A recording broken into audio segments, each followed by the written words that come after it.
Hello everyone, welcome to काली मील। मेरा नाम सुमित सौरभ है। पिछले क्लास में हम लोगों ने यूनियन के बारे में पढ़ा था, इंटरसेक्शन के बारे में पढ़ा था, डिफरेंस के बारे में पढ़ा था।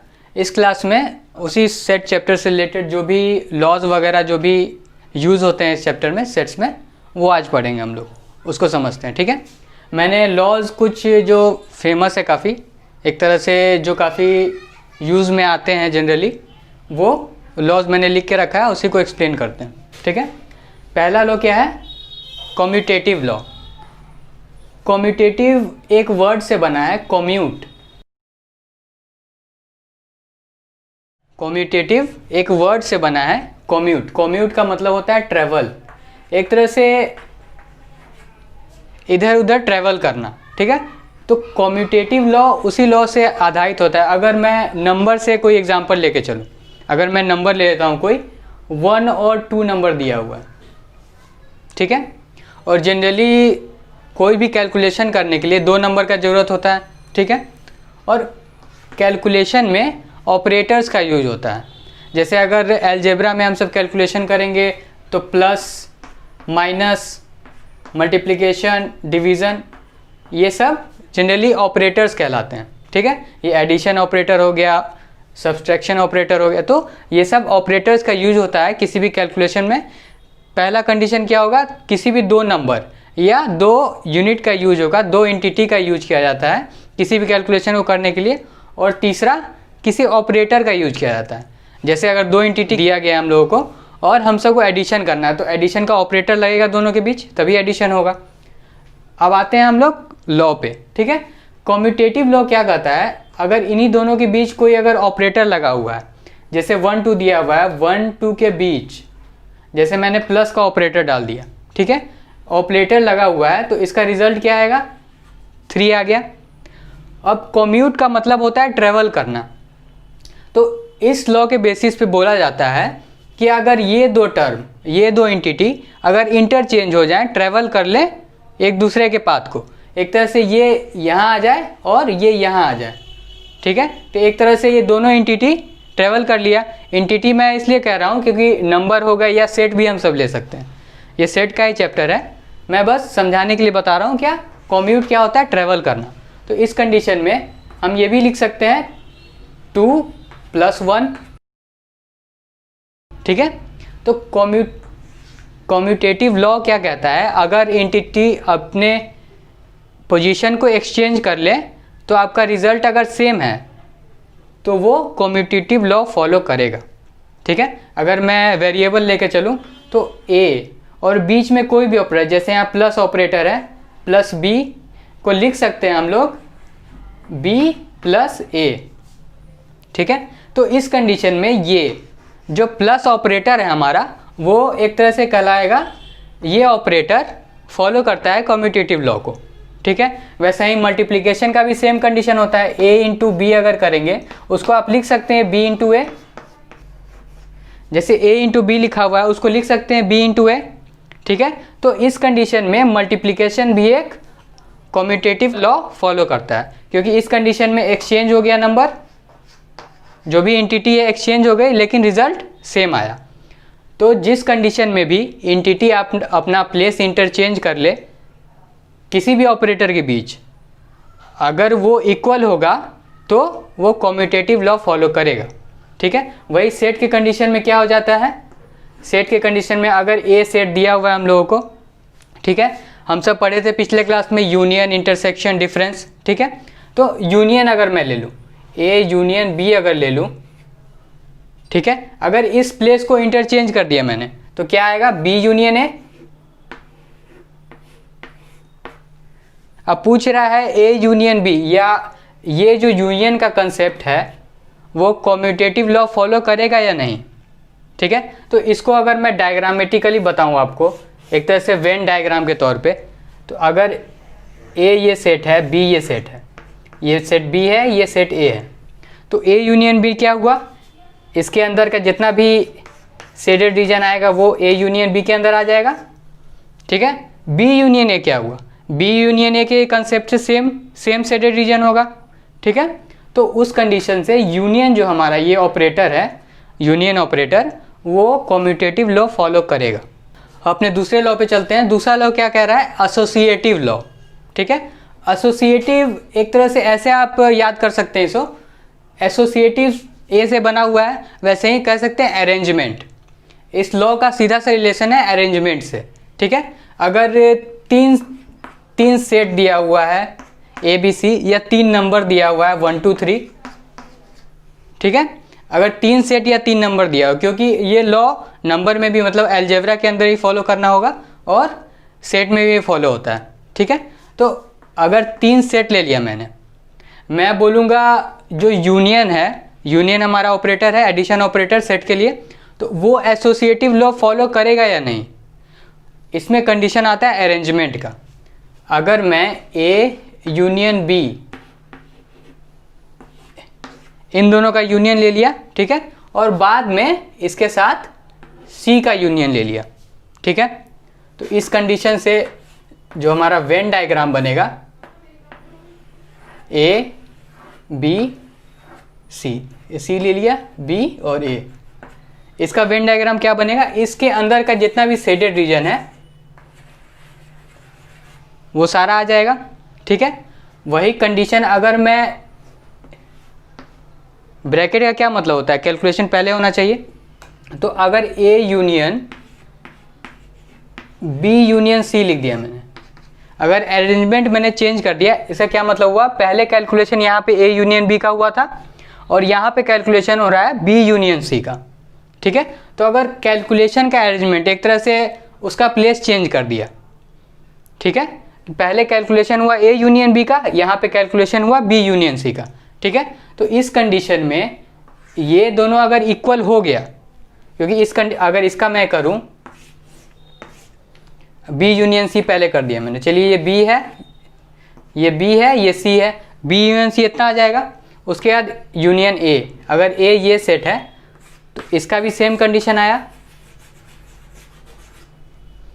ठीक है, तो दोनों कंडीशन से अगर आपका अरेंजमेंट, जैसे ये इस चीज़ का अरेंजमेंट एक तरह से पहले कैलकुलेशन इसका हुआ, यहाँ पे पहले कैलकुलेशन इसका हुआ, ठीक है, लेकिन रिजल्ट पे कोई इफेक्ट नहीं करा, तो इस कंडीशन में भी जो यूनियन हमारा ऑपरेटर है वो बोला जाएगा कि एसोसिएटिव लॉ फॉलो करता है यूनियन। ठीक है, तो इस कंडीशन में यूनियन ऑपरेटर हमारा एसोसिएटिव लॉ फॉलो करता है क्योंकि ये इक्वल हो गया। तो तीसरे लॉ पे आते हैं हम लोग। तीसरा लॉ क्या है? Distributive law. ठीक है, नाम से ही पता चल रहा है डिस्ट्रीब्यूटिव, मतलब यहाँ पे डिस्ट्रीब्यूशन होना है। अगर मैं नंबर को लेके चलूँ, जैसे 1 2 3 नंबर ले लिया मैंने, तो यहाँ पे कंसेप्ट, यहाँ पे जनरली 2 ऑपरेटर्स का यूज किया जाता है। ठीक है, तो एग्जांपल लेके चलते हैं। अगर मैं लिखूँ 2 इंटू 1 + 3, ये क्या होगा कैलकुलेशन से? 3 + 1 4 और 2 इंटू 4 8। ठीक है, दूसरा कैलकुलेशन क्या आएगा? 2 इंटू 1 प्लस 2 इंटू 3, इस कैलकुलेशन रही 2 + 6 8 हो गया। तो यहाँ क्या कंडीशन बना? यहाँ बोला जाता है मल्टीप्लिकेशन डिस्ट्रीब्यूट्स ओवर एडिशन। ठीक है, क्या बोला जाता है? मल्टीप्लिकेशन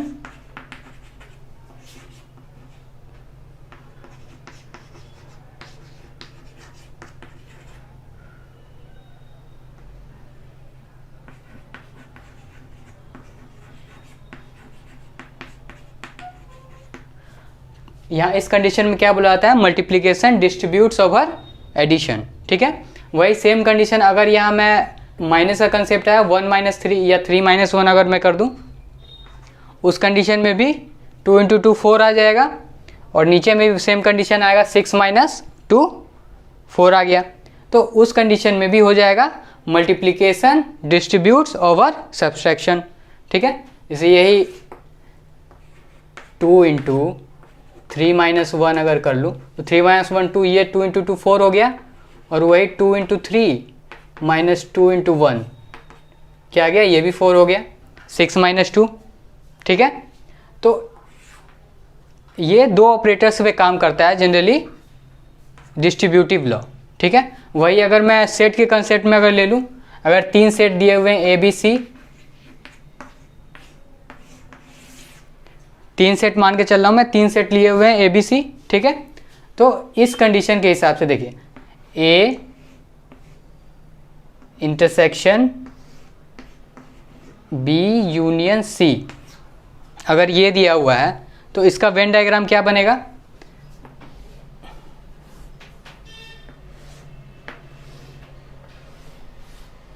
पहले B यूनियन C का हम लोग बना लेते हैं।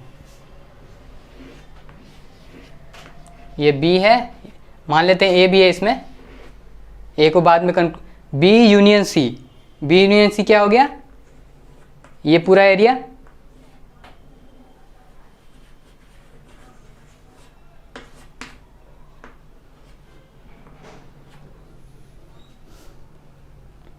वो पूरा एरिया हो गया B यूनियन C, ठीक है। और इंटरसेक्शन करना है A intersection B union C, B union C का इतना एरिया होगा, और बोल रहा है A और B यूनियन C का कॉमन एरिया। तो ये जो एरिया है,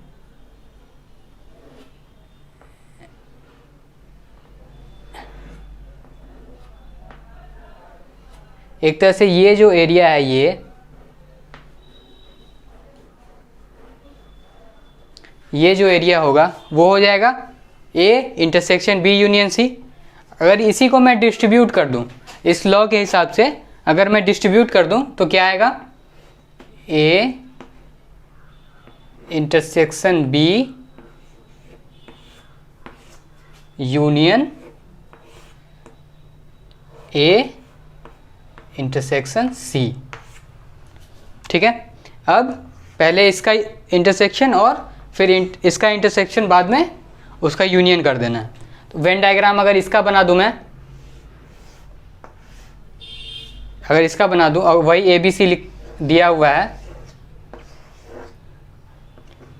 A मान लिया ये है B और C, तो पहला A इंटरसेक्शन B क्या आएगा?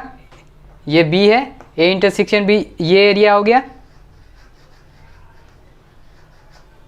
ठीक है। दूसरा क्या बोल रहा है, कौन सा एरिया है? A इंटरसेक्शन C, A ये है, C ये है, दोनों का इंटरसेक्शन एरिया ये हो गया। बोल रहा है इन दोनों को यूनियन कर देना है। तो सेम वहाँ से कंडीशन से भी आ गया सेम, यहाँ की कंडीशन भी सेम आ गया। एक तरह से A के अंदर दिख रहा है, इधर से भी A के अंदर दिख रहा है, ये इधर से B के अंदर और इधर से C के अंदर, यहाँ भी सेम कंडीशन। तो जब रिजल्ट इक्वल हो जाए, जैसे यहाँ पे इंटरसेक्शन डिस्ट्रीब्यूट्स ओवर यूनियन, यहाँ पे कंडीशन लिखा जाएगा इंटरसेक्शन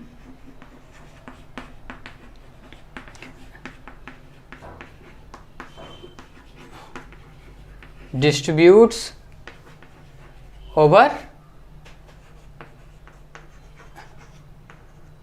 यूनियन, ठीक है। तो इस कंडीशन के हिसाब से अगर दोनों इक्वल आ रहा है, मतलब डिस्ट्रीब्यूटिव लॉ फॉलो कर रहा है, तो इस कंडीशन के हिसाब से हो गया इंटरसेक्शन डिस्ट्रीब्यूट्स ओवर यूनियन, ठीक है। तो पिछला एग्जांपल लिए थे हम लोगों ने, कौन सा? इंटरसेक्शन का, इंटरसेक्शन डिस्ट्रीब्यूट्स ओवर यूनियन, ठीक है। दूसरा एग्जांपल लेके चलते हैं, यहाँ पे यूनियन डिस्ट्रीब्यूट्स ओवर इंटरसेक्शन दिया हुआ है, ठीक है। अब ये प्रूफ करते हैं है सही है कि नहीं, देख लेते हैं, ठीक है। तो वेन डायग्राम से समझने की कोशिश करते हैं। ये यूनिवर्सल सेट ले लिया मैंने, क्या बोला है? B इंटरसेक्शन C, ठीक है। तो अगर ये सेट B है और ये सेट C है, B और सेट C दो दिया हुआ है, सर क्या? इंटरसेक्शन, यहाँ पे ब्रैकेट दिया हुआ है तो ये पहले करेंगे, ठीक है, क्योंकि बोर्ड मास का रूल लगता है हम लोगों का। B इंटरसेक्शन C, तो ये जो एरिया आएगा वो आ जाएगा B इंटरसेक्शन C। उसके बाद A के साथ यूनियन करना है। A मान लिया ये तीसरा सेट है A,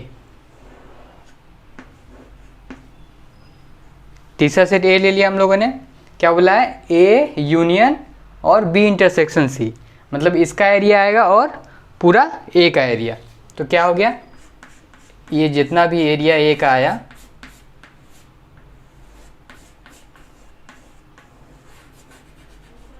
तो ये पूरा सेटेड रीजन हो गया किसका? इसका, ठीक है। अब एक तरह से ये LHS ये हो गया। RHS का डायग्राम बना के देखते हैं हम लोग।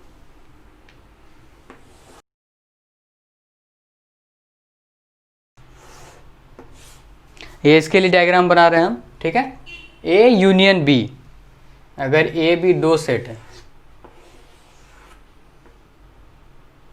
A B, ठीक है, तो A यूनियन B इसका पूरा एरिया हो जाएगा। एक तरह से ये पूरा एरिया हो गया, ठीक है। दूसरा डायग्राम क्या है, A यूनियन C,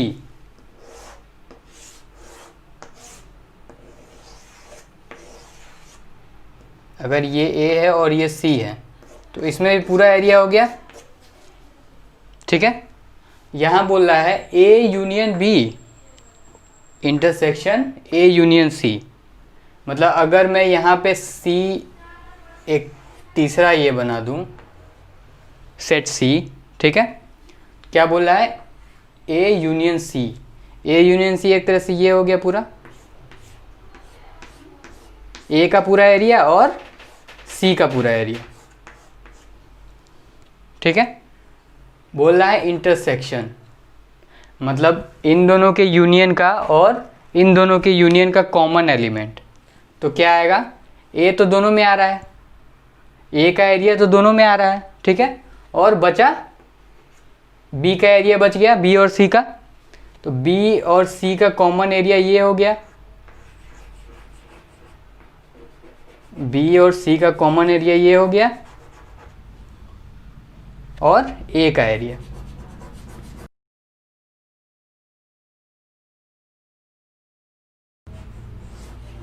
तो इसे भी सेम कंडीशन आ गया, देखो यहाँ पे A का एरिया और B इंटरसेक्शन C का एरिया इसमें आ गया, और यहाँ से भी सेम कंडीशन, यहाँ B इंटरसेक्शन C का एरिया और A का एरिया। अगर मैं नंबर के तौर पे इसको एक्सप्लेन करूँ तो मान लेते हैं A हमारा 1 2 3 सेट दिया हुआ है, B मान लिया हम लोगों ने 2 4 6, C लेके चलते हैं 1 3 6 8, ठीक है। तीन अलग अलग सेट मान लिया, ठीक है। अब ये इसी से इक्वेट करके देखते हैं, क्या बोला है, B इंटरसेक्शन C, B में कौन सा है 2 4 6, C में कौन सा है 1 3 6 8, तो कॉमन एलिमेंट सिर्फ 6 आया कॉमन एलिमेंट, ठीक है। तो B इंटरसेक्शन C क्या हो गया, B इंटरसेक्शन C हो गया सिर्फ 6, ये इंटरसेक्शन में सिर्फ कॉमन एलिमेंट लेते हैं, और A क्या है 1 2 एंड 3, ठीक है। तो A के साथ अब इसका यूनियन करना है, तो अब A union B intersection C करना है, B इंटरसेक्शन का आ गया तो 6। अब इसमें कौन सा एलिमेंट आ जाएगा, लिख सकते हैं यहाँ पे 1 2, इसका तो तीनों एलिमेंट आया 1 2 3 और बचा 6, ठीक है। इस वाले कंडीशन से ये आ गया। दूसरा क्या कंडीशन बोला, A union B and whole का इंटरसेक्शन A यूनियन C। पहले हम A यूनियन B और A यूनियन C निकाल लेते हैं, ठीक है। A यूनियन B एक तरह से 1 2 कॉमन एलिमेंट रिपीट नहीं होना चाहिए, तो 1 2 3 4 एंड 6, ठीक है। यहाँ से अगर A union B 1 2 3 4 and 6, A union B ये आ गया। अब हम सबको निकालना है A यूनियन C, ठीक है। A यूनियन C क्या हुआ 1 2 3 तो आएगा ही, 1 2 3 ये तीनों आया, बचा कौन सा C का एलिमेंट्स, C के 1 3 कॉमन है, एक बार लिख दिया मैंने, 6 सेट बच गया 6 और 8। अब बोला है इन दोनों का इंटरसेक्शन, इन दोनों का कॉमन एलिमेंट वो एक सेट में लिखना है हम लोगों को। तो कॉमन एलिमेंट कौन सा है 1 2 3, यहाँ भी 1 2 3 और 6, ठीक है। सेम आ गया 1 2 3 एंड 6। तो डायग्राम से भी, तो यहाँ पे क्या लिखेंगे, यूनियन डिस्ट्रीब्यूट्स ओवर इंटरसेक्शन। पिछला एग्जाम्पल लिया था हम लोगों ने, वो क्या था, इंटरसेक्शन डिस्ट्रीब्यूट्स ओवर यूनियन। इस एग्जाम्पल से क्या हो गया, यूनियन डिस्ट्रीब्यूट्स ओवर इंटरसेक्शन। ठीक है, अब इसके आगे चलते हैं। तो आते हैं हम लोग अब अपने चौथे लॉ पे। चौथा लॉ क्या है, आइडेम्पोर्टेंट लॉ। ठीक है, ये लॉ क्या कहता है कि अगर मान लेते हैं सेट दिया हुआ है, कोई भी सेट दिया हुआ है, ए हो सकता है, बी हो सकता है, एनी सेट। ठीक है, कोई सेट ए अगर दिया हुआ है तो उसके साथ अगर हम यूनियन सेम सेट का कर दें, सेट ए के साथ सेट ए का यूनियन, ठीक है, तो रिजल्ट हमारा क्या आएगा, ए। फिर इसमें भी सेम कॉमन एलिमेंट, एक तरह से इसका अगर रोस्टर फॉर्म बनाऊं, अगर 1 2 एलिमेंट है सेट ए का, तो इसका भी सेम होगा 1 2। यूनियन का कंडीशन क्या कहता है, दोनों का एलिमेंट एडअप होगा और कॉमन एलिमेंट एक बार लिखा जाएगा। दोनों कॉमन ही एलिमेंट है तो सिर्फ एक बार लिखा जाएगा। इस कंडीशन से ए यूनियन ए क्या आ गया, सेट ए ही बना।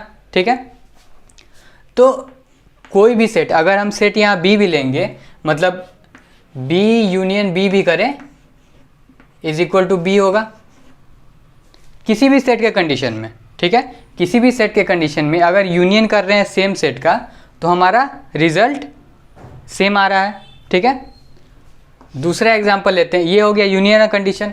अगर हम एग्जांपल ले रहे हैं ए इंटरसेक्शन ए, इंटरसेक्शन में क्या करते हैं हम लोग, कॉमन एलिमेंट लिखते हैं। दो अगर सेट इक्वल है तो दोनों के एलिमेंट तो सेम होंगे, तो कॉमन एलिमेंट ये भी आ गया ए। ये किसी भी सेट के लिए वही सेम कंडीशन, अगर बी ले लिए तो बी के कंडीशन से भी B intersection B is equal to B आएगा। ठीक है, तो इस कंडीशन से हम सब बोलते हैं कि जो सेट है, मतलब किसी भी सेट के लिए काम कर रहे हैं हम सब, तो सेट आइडेम्पोर्टेंट लॉ फॉलो करता है। ठीक है, और ये जो कोई भी सेट हो गया, जैसे ए और बी यहाँ पे सेट लिए हैं, तो इस कंडीशन में ये कहेंगे ये हो जाएगा आइडेम्पोर्टेंट एलिमेंट।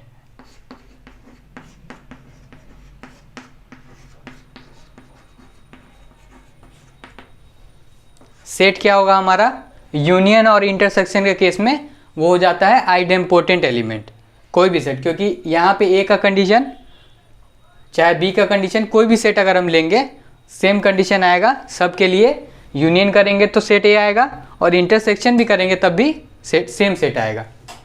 ठीक है, तो इस कंडीशन में भी यूनियन करने पे सेम सेट आया और इस कंडीशन में भी इंटरसेक्शन करने पे भी सेट चेंज नहीं हो रहा है कहीं पे भी। ठीक है, तो कह सकते हैं सेट आइडेम्पोर्टेंट लॉ को फॉलो करता है यूनियन और इंटरसेक्शन के केस में। ठीक है, अब आगे चलते हैं। पांचवा लॉ क्या कहता है, डी मॉर्गन्स लॉ। इस लॉ को बताने से पहले एक कंसेप्ट बता देता हूँ कंप्लीमेंट का। ठीक है, क्या होता है कंप्लीमेंट ऑफ सेट।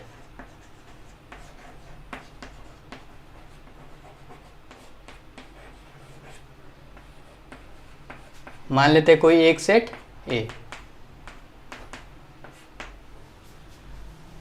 इस लॉ के पहले कंप्लीमेंट समझ लेते हैं क्योंकि इसमें इस लॉ में वर्क करता है, कंप्लीमेंट का काम आता है। ठीक है, कंप्लीमेंट क्या कहता है, जैसे सेट ए दिया हुआ है, कंप्लीमेंट मतलब ऐसा कोई दूसरा सेट जो उसको कंप्लीट कर दे। इससे समझेंगे हम सब। जैसे कंप्लीमेंट का कंडीशन कहता है कि अगर हम कोई यूनिवर्सल सेट ले रहे हैं यू, ठीक है, अगर हम लेट यू क्या है, यूनिवर्सल सेट है,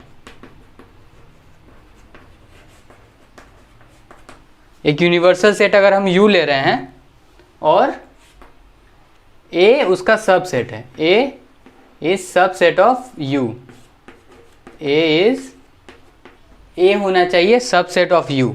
मतलब अगर ये यूनिवर्सल सेट का वेन डायग्राम, अगर ये यू है, ठीक है, तो ए उसका सबसेट है। कंडीशन दिया हुआ है हम लोगों को, ए यूनिवर्सल सेट का सबसेट है तो ए अंदर में आएगा। ठीक है, बोल रहा है कंप्लीमेंट ऑफ ए सेट क्या होता है, कंप्लीमेंट एक तरह से ऐसा सेट, इसको ए सी से भी लिखते हैं हम सब जनरली, और ए डैश से भी लिखा जाता है, ठीक है। ऐसा सेट जिसके जुड़ने से यूनिवर्सल सेट बन जाए। एक तरह से अगर मैं ए कंप्लीमेंट यूनियन ए करूं तो हमारा बन जाएगा यूनिवर्सल सेट, ठीक है। या ये कह सकते हैं ऐसा कोई सेट जिसमें सेट ए का कोई भी एलिमेंट बिलोंग नहीं करता है, ठीक है। कंडीशन क्या है, यूनिवर्सल सेट के अंदर रहना चाहिए और ऐसा सेट जिसमें ए का कोई भी एलिमेंट बिलोंग नहीं करेगा।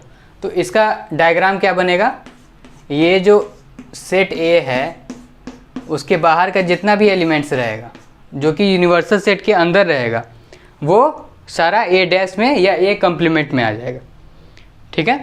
तो ए कंप्लीमेंट क्या हुआ,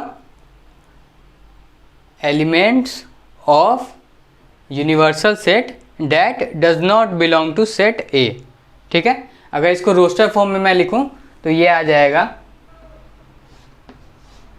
ए डैश और ए सी, दोनों कहते हैं अलग अलग बुक में। अगर ए सी लिखा हुआ है मतलब complement of A is equal to लिख सकते हैं।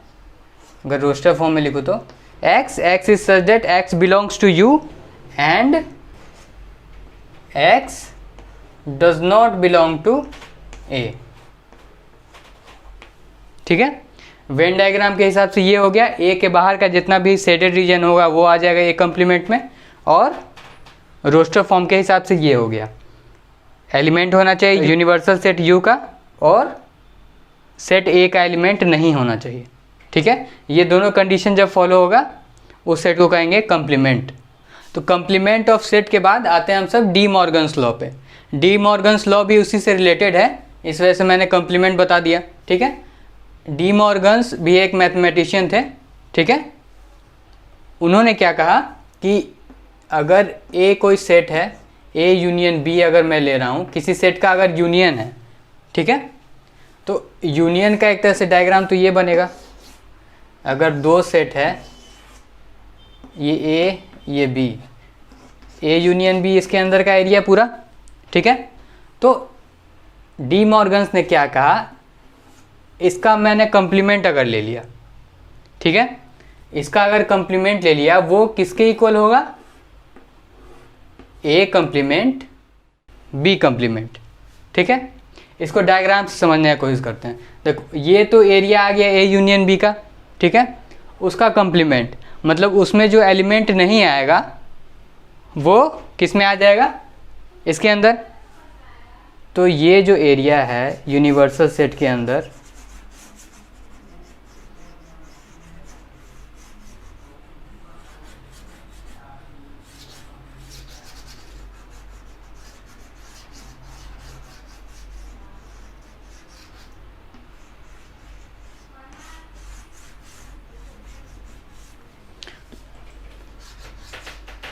ये जो एरिया है ए यूनियन बी के बाहर का एरिया वो आ जाएगा उसके कंप्लीमेंट में, ठीक है।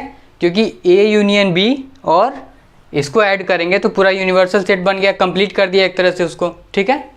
तो इसके बाहर का जितना भी एलिमेंट्स है जो कि यूनिवर्सल सेट के अंदर है वो उसका डायग्राम ये हो गया। ए एक तरह से ये हो गया डायग्राम ए यूनियन बी के कंप्लीमेंट का, ठीक है। उन्होंने क्या कहा, किसके इक्वल होगा, ए कंप्लीमेंट इंटरसेक्शन बी कंप्लीमेंट। तो अगर ए कंप्लीमेंट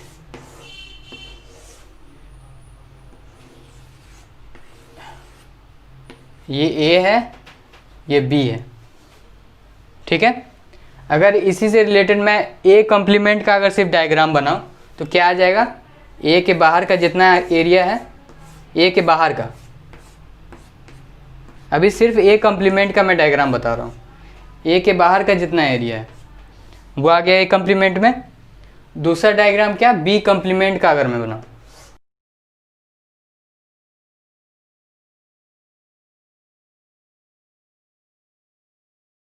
अगर मैं बी कंप्लीमेंट का इसमें वेन डायग्राम अगर बनाऊं, ये बी है, ठीक है। तो ये जो एरिया आएगा तो इसमें ये हो गया ए कंप्लीमेंट, उसका एरिया पूरा बी का एरिया ऐड हो गया इसमें। इसमें क्या हुआ, बी कम्प्लीमेंट, बी के एरिया को छोड़ के बाकी सब, और यूनिवर्सल सेट के अंदर क्या कर रहा है, इन दोनों का इंटरसेक्शन, इन दोनों में जो कॉमन एरिया आएगा, ठीक है, इन दोनों में जो कॉमन एरिया आएगा उसका हम सबको वेन डायग्राम बताना। तो इस डायग्राम से बी का जो एरिया है बचा हुआ, ये इसमें नहीं आ रहा है, और इस डायग्राम से ए का बचा हुआ एरिया नहीं आ रहा है। तो कॉमन एरिया कौन सा हो गया, कॉमन एरिया मतलब दोनों का इंटरसेक्शन क्या हो गया, ए और बी अगर मैं बनाऊं तो कॉमन एरिया हो गया ये जो बाहर का बचा हुआ एरिया है।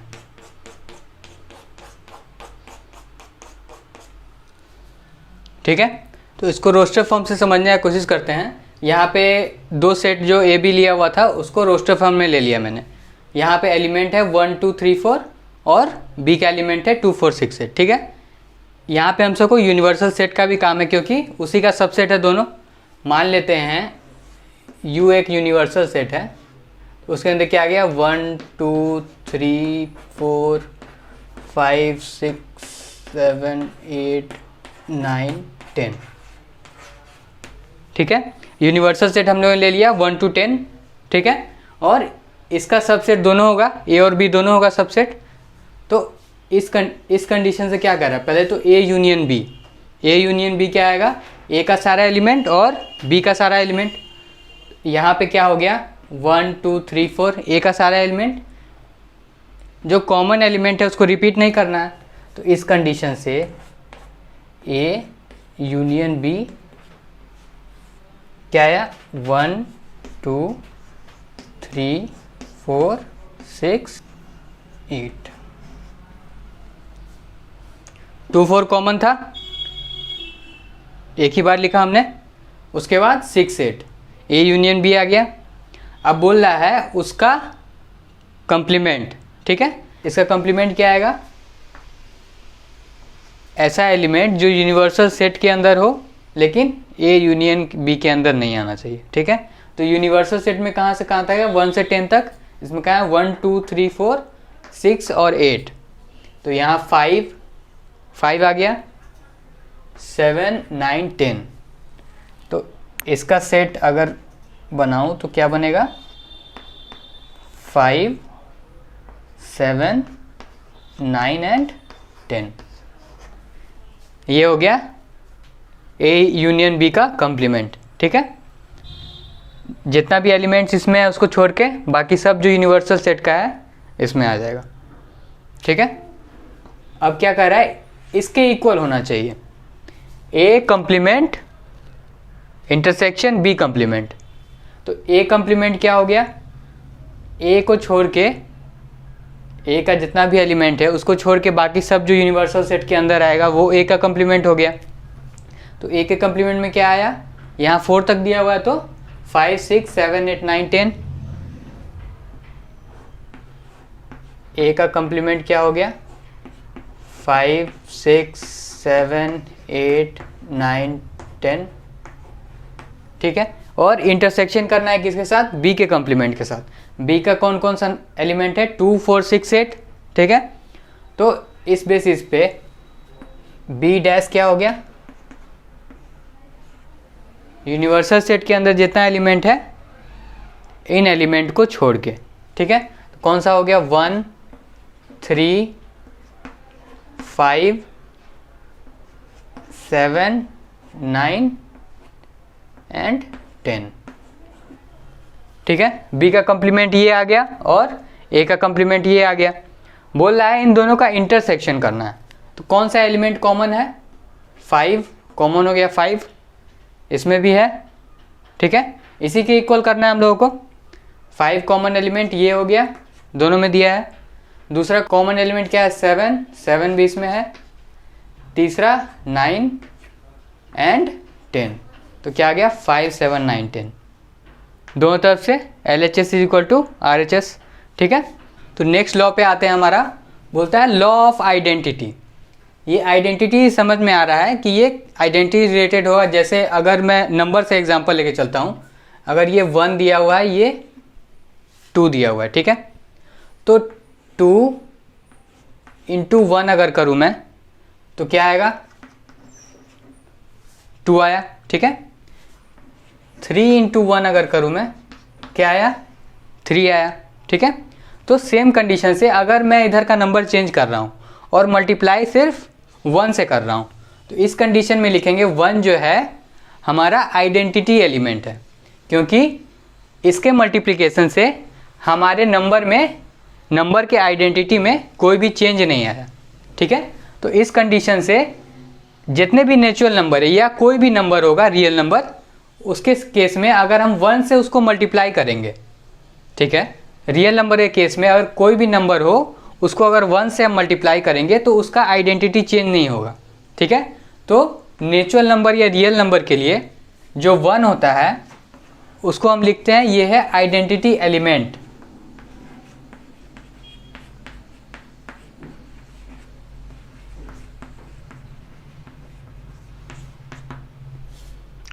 वन को आइडेंटिटी एलिमेंट लिखें और हमारा ऑपरेटर यहाँ पे क्या यूज हुआ, मल्टीप्लिकेशन का यूज होता है, ठीक है।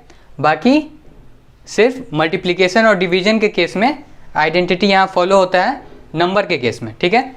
वही अगर हम सेट लेके चलें, मान लेते हैं सेट ए दिया है, कोई सेट होगा, रोस्टर फॉर्म लिख लेते हैं 1 2 ही है, ठीक है। बी कोई सेट होगा 2 4 5, दोनों अलग अलग सेट है, ठीक है। अगर हम ए यूनियन फाई कर दें, ठीक है, अगर ए को फाई के साथ यूनियन कर दे, फाई क्या है हमारा नल सेट, ठीक है। तो इसके साथ यूनियन करेंगे तो क्या आएगा, ए आया, ठीक है। बी के साथ यूनियन करेंगे फाई का तो क्या आएगा, बी आएगा। तो इस कंडीशन में, यूनियन के कंडीशन में, सिर्फ यूनियन के कंडीशन में कोई भी सेट को अगर हम फाई के साथ यूनियन करेंगे तो हमारा सेट का आइडेंटिटी चेंज नहीं होगा, ठीक है। तो इस कंडीशन से क्या बोला जाता है, कोई भी सेट यूनियन के कंडीशन में आइडेंटिटी लॉ फॉलो करेगा, ठीक है, क्योंकि यूनियन के कंडीशन में हमारा आइडेंटिटी चेंज नहीं होता है और फाई जो होगा हमारा, फाई सेट के टर्म में हो जाएगा हम सबका